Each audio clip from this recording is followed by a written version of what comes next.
Good evening, everybody, and welcome to Talking Pop Culture with Jake D. I am coming to you from a mobile studio this evening to bring you my review of The Stand Episode 2. Mary G, good evening. Good evening. Glad to see you here tonight. Glad that you dropped in. So if you're catching this live with me tonight, we're going to be going through the second episode of the Stand Limited series, and then all my live streams do get re-uploaded as a video onto the channel, so you can catch them later on. So if you don't want to get spoiled on episode 2 of The Stand, you can always watch this review a little bit later. So let's get started with kind of a quick thoughts, reactions, general take on what we saw today with the second episode of this limited series. So start off by saying I found this one a lot harder to watch than episode 1, and I think that this miniseries is trending in a bad direction based on what we saw today.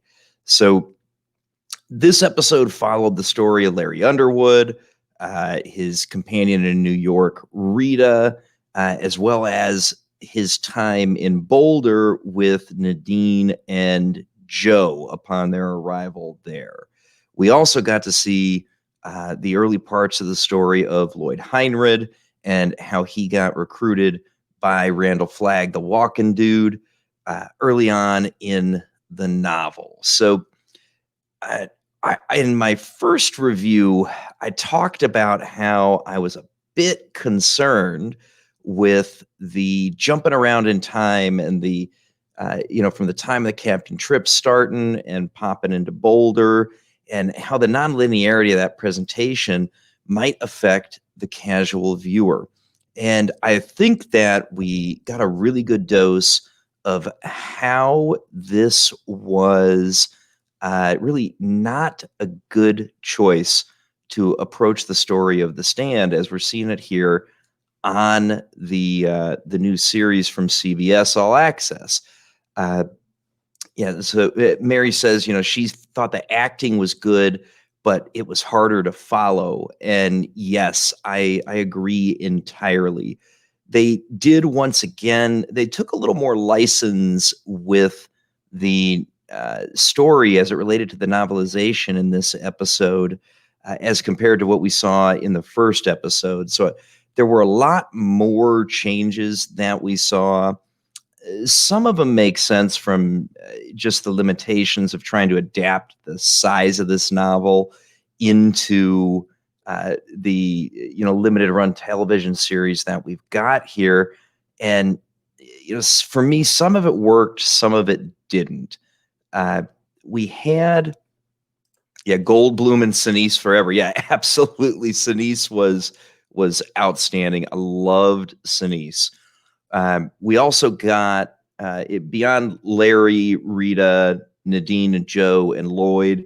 We also did get our first shots of Nick Andros briefly during one of the scenes in the middle when they were in Boulder. To Mary's point, I do agree that the acting was reasonable. Larry Underwood in the novel was a really interesting character and a favorite for a lot of people. Now, he has been race swapped in this particular miniseries. For me, I don't think that really has a big effect on the character, but I do want to call it out because it's going to be something that people notice. With the way that they adapted the backstory, it seems to work, and I get some of the things that they skipped over just would have been a bit too much to bring in the amount of time that they've got. So Larry's backstory was one of the more fleshed out and fuller stories that we saw in the book, and they really truncated it quite a bit here in episode 2. So we did not get to see Larry getting big as a pop star. We did not get the background with him going, on the all-out bender in LA that they spent a lot of time on. King really put a lot of time and thought into that in the novel, and it doesn't look like we're going to see that at all from the series. The Heather Graham as Rita, while she acted the part okay, it and maybe it's because I don't spend a lot of time around people who are on heavy drugs of a type, which Rita certainly was in the book, a lot of downers and a significant amount of mood altering stuff. In today's day and age, you probably are looking at that for, maybe bipolar or depressiveness or something like that. So she's still taking the pills like she did in the book. But she was also really too young. One of the weird things about Rita and Larry's relationship in the novel was the very significant age difference between the two of them. Larry, I don't think they ever give you his exact age in the book, but he's somewhere in his late 20s, right around 30 years old, give or take. And Rita was described as a woman likely in her kind of early to mid 50s, which helped with the sort of oddball pairing that we got there. And Apollini's Minion, hello to you. Thank you for popping in this evening. I appreciate it. And Max, you as well, by God. So casting Heather Graham as Rita, while she did okay, it didn't fit with my mental image of the character very well. And she's certainly far too close in age to Larry for some of the things that, really we loved about that relationship and helped with Larry's growth in the novel. So not having some of that even exist, not sure how I feel about that piece. Again, they have to make some artistic decisions due to the time as compared to the amount of just sheer volume that they're trying to adapt here. But I don't think that's one that you needed to skip over, really. And they did. So it disrupts the relationship a bit for me. I mean, we still get the overdose death from Rita in this episode, but in the novel, you're never really necessarily sure if she intentionally OD'd versus committed suicide, or at least I never was. And I read it 3 or 4 times. I'm sure some people probably saw that as a suicide, and maybe that's the interpretation that we get in the show today. But it was very, very much more intentional in the show than it ever was in the book. And I'm not sure that really worked right, at least not with the character of Rita that we knew from the novel. This is certainly a different imagining of that, and I guess it can work, but it wasn't my favorite. So Heather Graham, this will be likely her one and only appearance on the show, and that was the biggest performance of the 2 episodes we've seen that kind of fell flat for me in comparison to the rest. I do like the guy who's portraying Underwood, and I think he's going to be fine. But I wasn't a big fan of Graham as Rita. The guy who played Lloyd Heinrich, and I'll have to look up his name, I'm not sure who the actor is, did a pretty reasonable job. And I'm really looking forward to seeing how he changes, because one of the things that we learn about Lloyd, he actually becomes a bit of a sympathetic character over in the Vegas contingent, which is interesting because he's somebody that we end up seeing a lot and learning a lot about and experiencing a lot of time with. So Max is saying Rita lived by the pill and died by the bill. And yes, the cause of death in the novel was absolutely ambiguous. Okay, I'm glad you and I are aligned in our memory of that. But it was definitely a full-on suicide in the show today. Lloyd, he was a little younger and a little crazier than I pictured him in the book. But if he takes the same journey that the book character did, one of the things that Lloyd talks about later in the novel is about how joining with Flag and him being given the key by Flag, which we got to see, and it was pretty well adapted, very true to the story we got in the book, I thought. So if he continues to stay true to the Lloyd character arc, you're going to see him change and become a far more competent and intelligent administrator, really, because that's what he becomes over there in Vegas. And if we get that same development, I think that could be a really good appearance on screen. Very, very TBD on how that plays out, though. And yes, Mary, it was absolutely that she intended suicide in the show. No question about it. So Lloyd was good. The guy who played him was good. I really liked the adaptation of the scene where they held up the convenience station, him and his buddy Poke, who ended up blowing a few people away and then getting killed by the in the show. It was a cop who happened to be in the station and blew Poke away, and they take Lloyd in, and of course he ends up in prison where Flag finds him. And so the Lloyd storyline worked well, and they're not skipping around in time for the storylines. Well, we've seen the one right now where Flag was truly involved, and Flag's people with Lloyd. So the people that he's collected, we haven't seen any jumping forward to Vegas at all, and yet we do, for anybody who's part of Mother Abigail's group, we have this shifting between early on in the pandemic and once Captain Trips has taken out the majority of the population. And then we've got all of these scenes in Boulder, and the jumpiness in the timelines was a lot worse in this episode. And I think it really, really detracted from particularly a casual viewer's ability to connect with the characters. There were some very good comments on my last review of The Stand that has done very, very well, by the way, and welcome to the new subscribers that have joined the channel as a result of that video. One of the really good comments on that last video in relation to the time jumping that we're seeing is that it's preventing the viewer from really connecting with these characters, and it takes away some of the power of the death. So the death of Larry's mom in this episode, it was totally forgettable. And that was awful to me, because one of the most important events in the novel for Larry was his mom's death. And it was really painful. And he, playing nursemaid to her and doing his best to care for her as she died after he hadn't seen her for years, because he had just come back from the West Coast after his star had broken big with Baby Can You Dig Your Man and his Pocket Savior album, and then coming back home to mom and caring for her and seeing his mother go through the throes of Captain Trips and ultimately dying was a really big deal for Larry's story.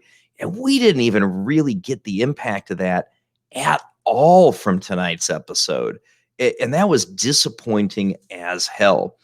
And looking back to the first episode, the same jumpiness really impacted the feeling and the connection that you got with Franny and the death of her father, which, similar to Larry losing his mother, was a really big moment for her, much more so than any of the other losses that she experienced, like her sister or any of her friends and things like that. So yes, when Larry leaves the note, so touching, and it does give him some depth. Yes, and they could have made that moment much more impactful, throw all the Boulder shit out, flesh out these early stories better. You know what? Yeah, it's going to add an episode, maybe 2 to your run, but it's worth it. It's worth it to do it right. And seeing today's episode, I'm going to get to my rating now. This one's coming in at a 5 out of 10 for me. It's a significant drop from last week. And one of the big factors was a significant increase in the time jumping between New York and early in the aftermath of Captain Trips And, Boulder, of course, when everybody's congregating to meet with Mother Abigail.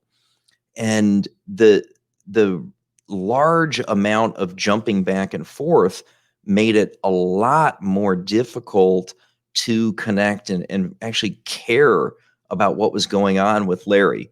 Now, I did appreciate, and hail Geek Tropology, thank you for joining, sir. Good to have you, my friend.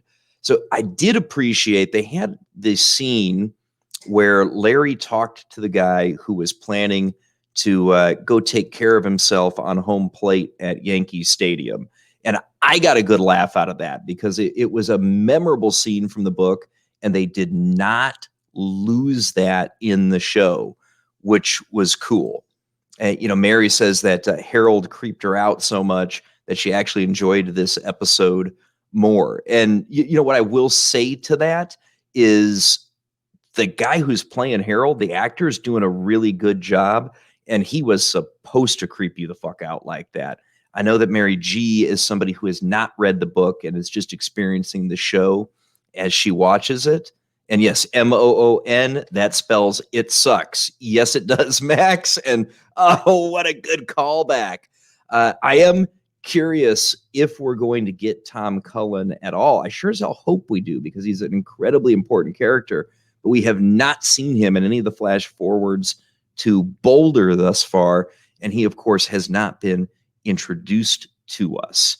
A couple of the other characters seem to be not present, at least when you see the cast and whom everybody is playing. Glenn, the professor, for example, haven't seen Glenn at all. And at this point, in some of those Boulder scenes, we should have at least gotten a glimpse of him. Although we did just get our first intro to Nick Andros tonight. And you get to see him. Of course, he's already got the eye patch. He's deaf mute. He was a little weird with his interaction with Larry, and in a way that kind of troubled me. So I suppose we'll see how Nick's introduction goes along. But yeah, this episode, I mean, it was a downer, man. I was not a big fan of it. It was not as good as the first episode, and I'm worried that we're seeing a downward trajectory here. So yeah, Harold's supposed to be a green-eyed, creepy mofo. Yes. And I will give him, I don't know if the green eye matters, but the creepy mofo, big deal. And I'm going to give the actor who portrays Harold big credit. He just exudes exactly that creepy mofo. I mean, Mary G was creeped out so bad by him in the first episode that it like affected her. So kudos to the actor who plays Harold for being a creepy mofo. All right, y'all. So that's, really, that's kind of it, right? We see Larry's loss of his mom. We see him meet Rita. We see them affect their escape from New York, which got altered quite a bit as well. This from what we read in the novel. And I'm not sure that I liked the changes there either. And we didn't see him on the motorcycles either, like Larry and Rita were. And so that, those were some alterations that, again, I understand they've got to cut some stuff out because we're talking about a 1,300 page novel and a 9-episode miniseries. So you can't get everything in. But I do think they're missing some stuff that is really important. And I do think that this series is going to suffer pretty hard for that. So 5 out of 10. Again, we've had 5-6 people watching the stream. Absolutely appreciate that. This is going to go to Unlisted and get re-uploaded as a video when I'm done here. But thank you for stopping by the channel. If you're watching this on the replay, remember to like it, share it with your friends on social media.